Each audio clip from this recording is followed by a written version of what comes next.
Welcome to Lesson 1, where we will be reviewing anxiety disorders in childhood.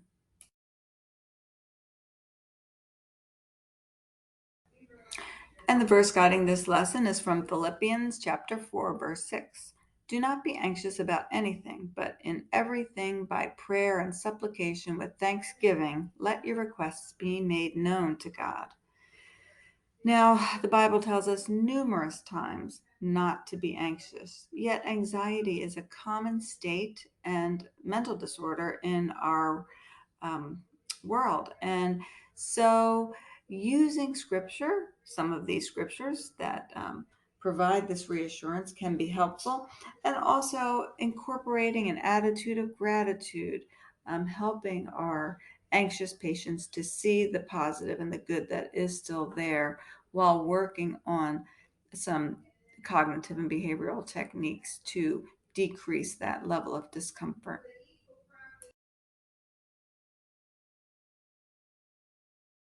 And so we talked previously about some externalizing behavioral disorders that are very evident because the symptoms are external. Anxiety disorders are considered one of the internalizing disorders, as they symptoms are not always as apparent. Now, it was once thought to be rare for children or adolescents to suffer from anxiety, or if they did, that it didn't have that much of a impact. But actually, we are seeing that the incidence of generalized anxiety disorder, social anxiety disorder, and specific phobias often do occur during childhood and adolescence.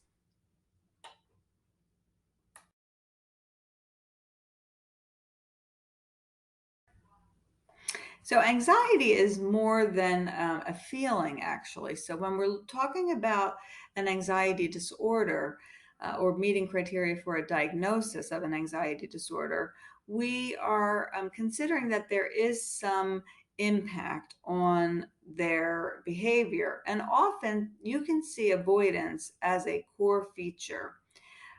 Some other personality or apparent natures that may be identified is evidence of fearfulness or appearing to be in distress or very, very shy. Often, children with an anxiety disorder have some type of expectation of a threat or bad things happening, and they can either be worrying about these things, ruminating about them, or having some anxious anticipation or negative thoughts, just always expecting the worst or always thinking about the worst possible outcomes.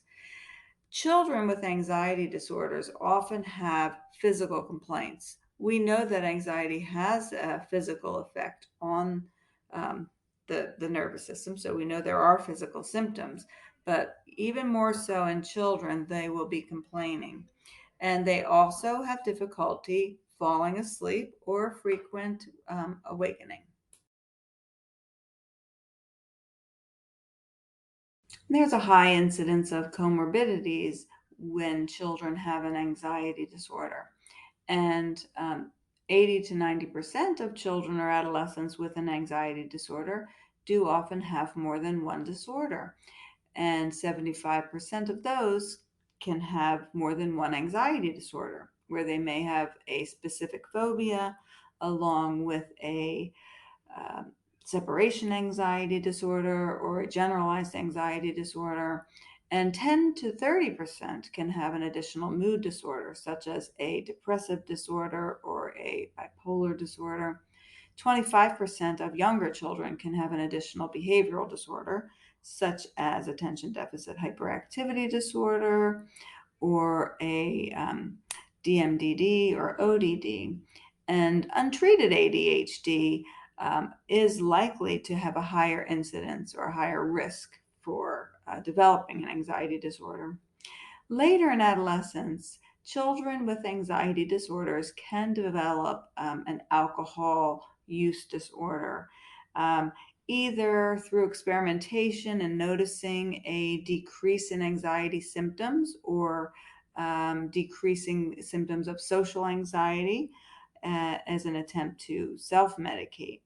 and to calm the autonomic nervous system. And so it's important to really do some prevention in this area when working with children with anxiety disorders.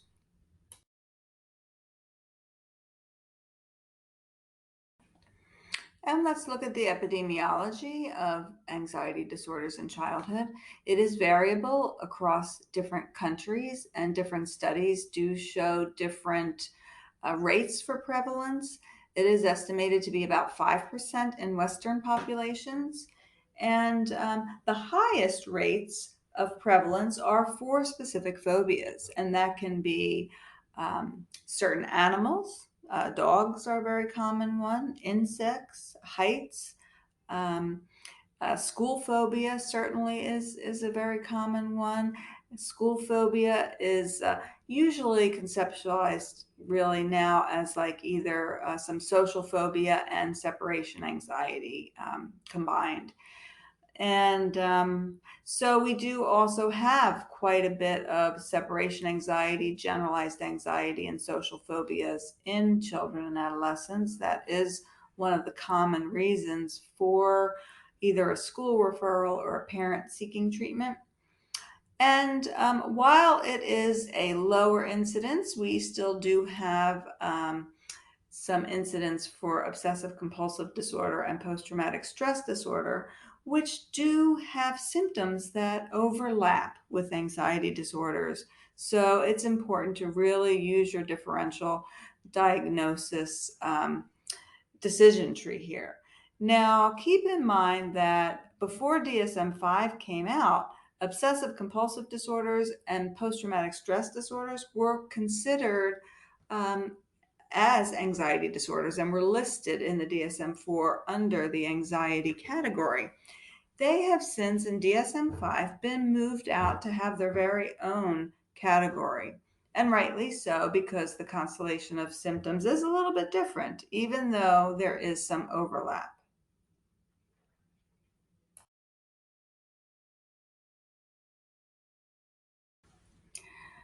The onset of anxiety disorder can occur quite young, usually mid childhood. So, animal phobias around the age of 6 or 7. Separation anxiety is common around the age of 7 to 8. Generalized anxiety, 10 to 12 year olds. Social anxiety, later adolescence, 11 to 13 years, and panic disorder really later, looking at early adulthood.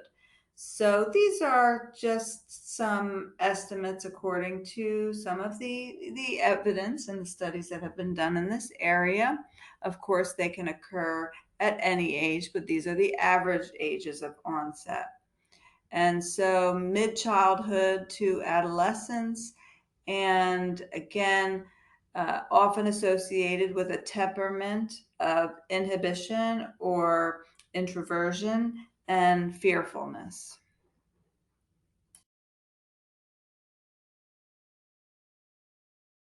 Now, we talked about the fact that spontaneous remission can occur with depression, but that is very often not the case with an anxiety disorder, and it really does need treatment. And the course is one of the most stable and really can occur over a long period of time, especially without treatment. There is an increased risk in adolescence of anxiety and mood disorders occurring comorbidly, as well as in adulthood. Now, again, anxiety disorders, we talked about the increased risk of substance use disorder. There is also an increased risk for suicide as well due to this internalizing discomfort. And so there is not an association with family size or parental marital status, educational level, or intelligence, though it can be familial. So there is some genetic tendencies that are noted.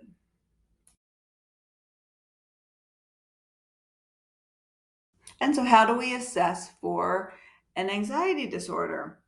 and differentiate an anxiety disorder just from the emotional state of anxiety? Well, we have three approaches that can be used. One is a questionnaire, the other is a diagnostic interview, and the third is behavioral observation. So it's important to use clinical judgment when obtaining information from various sources. So we really need to get information from parents and teachers. It's very common for anxious kids to fake being good. Same with adolescents. Kids don't like to be different, and so at times they may minimize their symptoms. It's important to have a separate interview with children that are over the age of 8. And always we are considering any motivation behind behaviors. What are some things that could be positively or negatively reinforcing those behaviors? And as always, we need to determine the primary disorder and treat that first.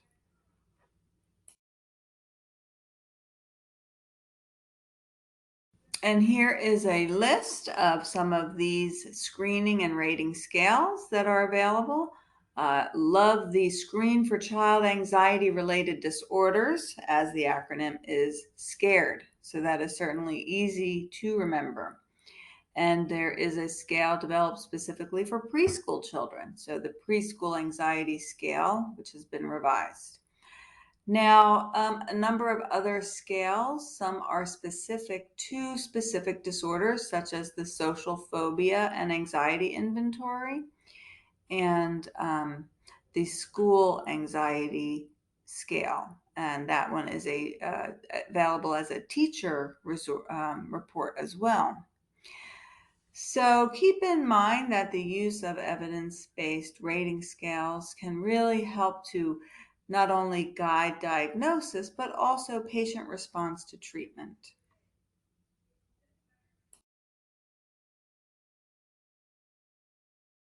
Now, last module, you became familiar with the KIDDie schedule for affective disorders and schizophrenia.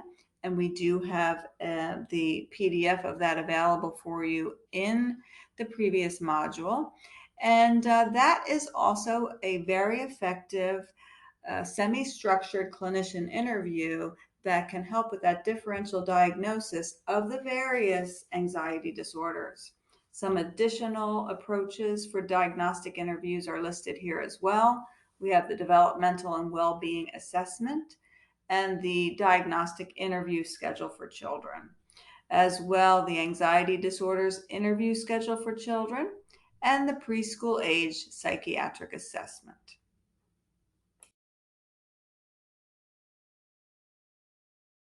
As I mentioned earlier, there is evidence of genetic predisposition or family transmission anyway, because we see that anxiety as well as inhibited temperaments run in families.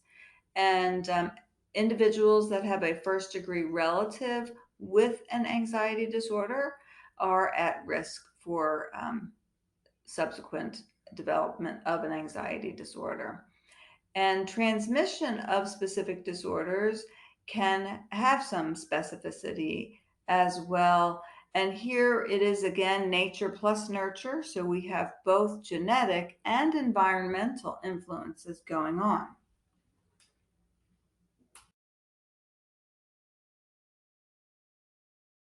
In looking at the genetic factors, we see that twin studies show a 30 to 40% variance by heritability. And many studies can identify a specific gene associated with anxiety disorders, the 5-HTTLPR gene. There are two short alleles on this 5-HTT gene that can increase environmental responsiveness or the individual's response to environmental stressors.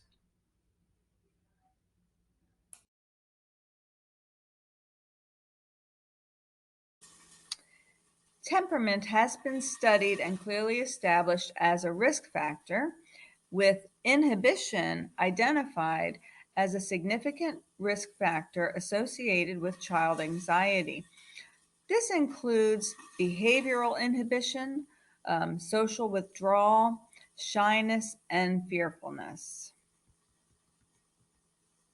Children who are identified as high on the inhibition trait are at a greater risk for later anxiety disorders. Inhibition has been linked with anxiety disorders as well in first-degree relatives.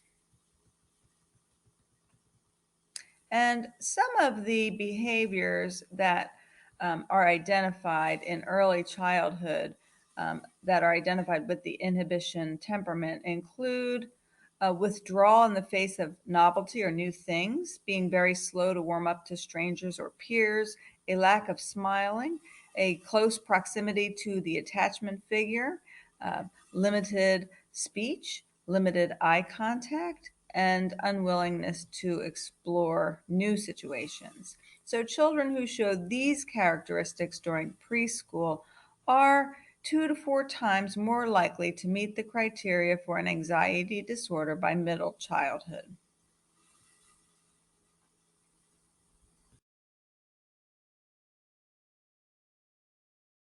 And there have been some parenting characteristics that have been identified as being associated with children with anxiety disorders, and those include overprotection, intrusiveness, or negativity. It has been postulated that parenting models that include communication of fear, or basically that anxious parents, by their demonstration of this behavior, can contribute to anxiety, the development of anxiety disorders in children. But again, this evidence is not consistent and it's difficult to elicit. It has been identified that the experience of sexual abuse, physical abuse, family violence, adverse childhood events, that these can be linked with anxiety, but it appears to be more situational, perhaps as an adjustment disorder, rather than as being significant to the contribution towards a long-term anxiety disorder.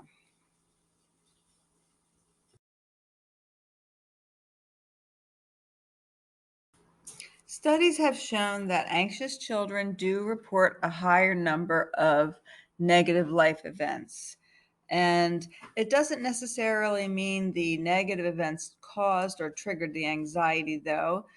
There can be some association with dependent events, such as child having poor academic function because of anxiety about taking tests, or uh, it has been suggested that there has been even some parental rejection from anxiety, and anxious children are more likely to be teased or bullied or rejected by peers as well.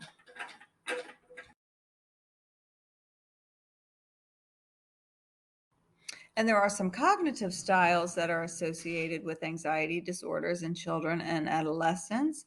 And certainly, this is the basis for our use of cognitive behavioral therapy in the treatment, just to help to correct some of these distorted thought patterns that promote or increase or maintain anxiety. And so anxious children do report heightened threat beliefs and expectations. So they're likely to worry about bad things happening, expecting bad things to happen. And children with social anxiety are likely to have thoughts that no one will like them. And children with separation anxiety are likely to have thoughts about their parents getting hurt. And so cognitive therapy is important in helping to identify those automatic thoughts and to interpret distorted thought patterns and provide some correction as well, and use of affirmations and confronting the distorted thought pattern with a more realistic, reality based process.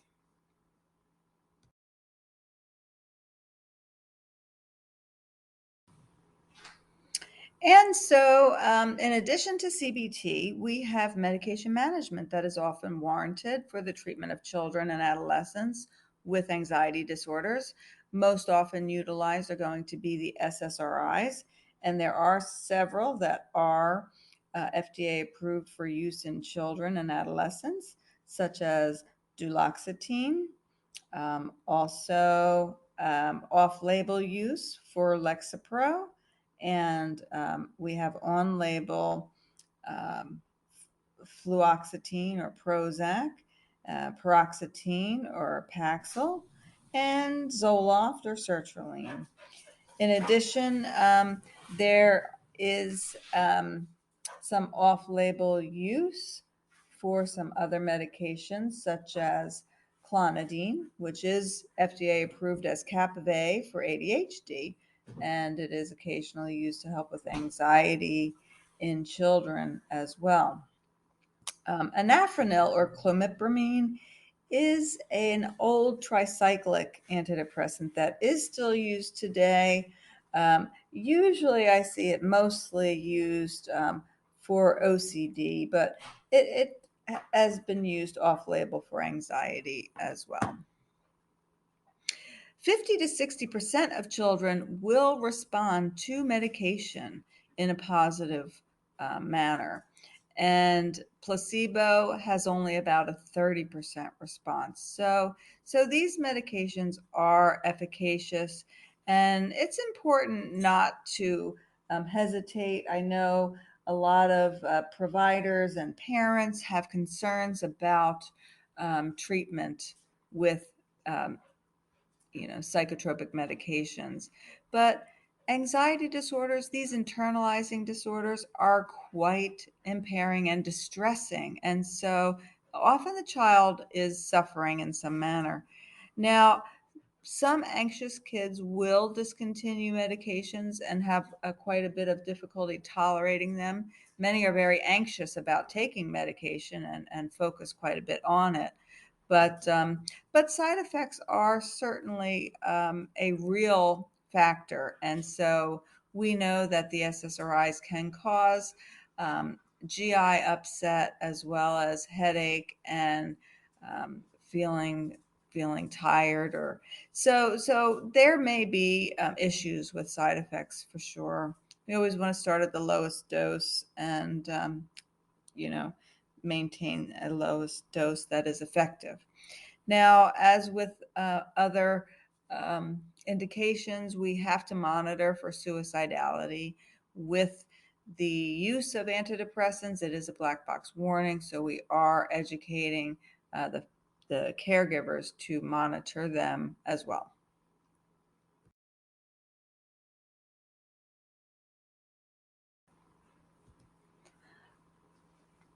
Other psychotherapeutic interventions include things such as psychoeducation, and usually the instruction in some type of relaxation exercise. Often, the instruction in relaxation exercises such as heart math or mindfulness, as well as progressive muscle relaxation, are often used in conjunction with exposure therapy or CBT to help to manage the distress or discomfort. As well, contingency management systems can be used, and parent training.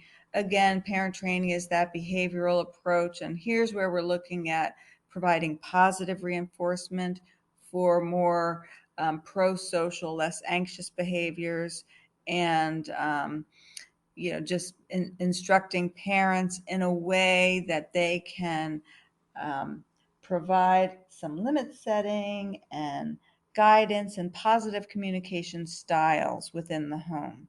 So, certainly, we're not suggesting to punish children for anxiety, but what we are talking about, as always with parent training, is the use of positive reinforcement more so than the negative.